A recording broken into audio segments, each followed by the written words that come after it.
shoulder pressure pose.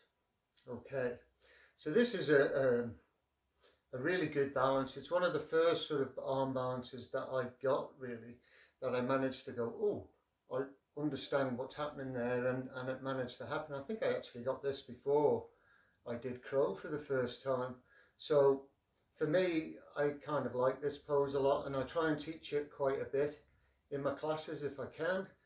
And there's various ways that I would sort of attempt to go into it. You can go into it from seated, and from a wide leg forward bend with your arms out, and then try and pick yourself up. It's a little bit more advanced. So I'll just show you maybe how I would get into it in one of my classes. Okay, so I would start in a wide leg stance like this, and maybe from a forward bend. So let's say we've done the forward bend, inhale, exhale to the forward bend, and then I'd lift up. So then I would bend the knees and walk the hands back until they're either level or at least behind the toes. Now, you kind of want the hands facing forward like this, but it does put a lot of pressure in the wrists. So you can see how I've broken both wrists. So I tend to use this finger bridge, which keeps my wrists straight. But if it's a lot of pressure in the hands, you can turn the hands back like this and do it from this way. But you want your hands roughly shoulder width apart, bend the knees, and then walk the feet in. So once you get to here and the knees are bent like this, you then want to tuck your elbows underneath the back of your knees and bring your hands back.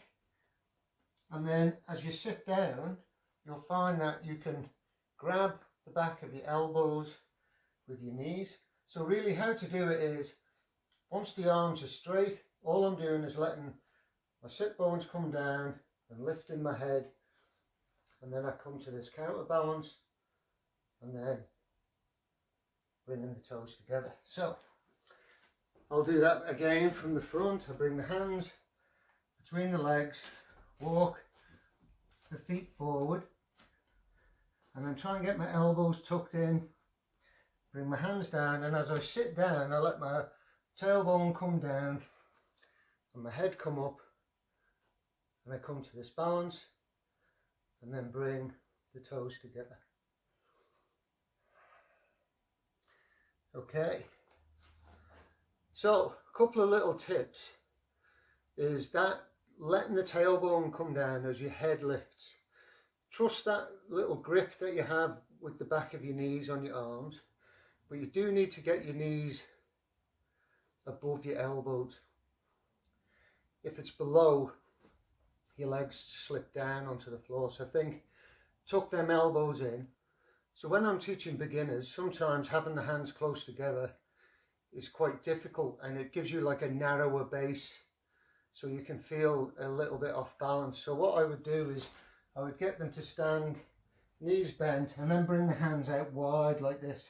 Bring the hands all the way out with the fingers pointing back, and then sit down onto the wide arms, let the bum come down, and then try and bring the toes together.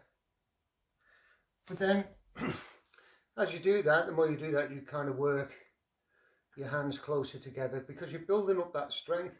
A lot of the strength in that pose is in the shoulders, the ability to push down through the hands. So if my shoulders are up here, I'm not giving myself any space to actually do the pose. So if you see what I mean by that is, I straighten the arms. As I lean back, push down on the shoulders, lengthen the arms as much as I can, and come up to a balance. So there we have it. Shoulder presser pose. Namaste.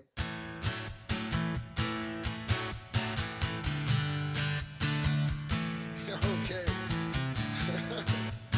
Keep smiling. Yeah. Well, we took all the chances and danced all the dances.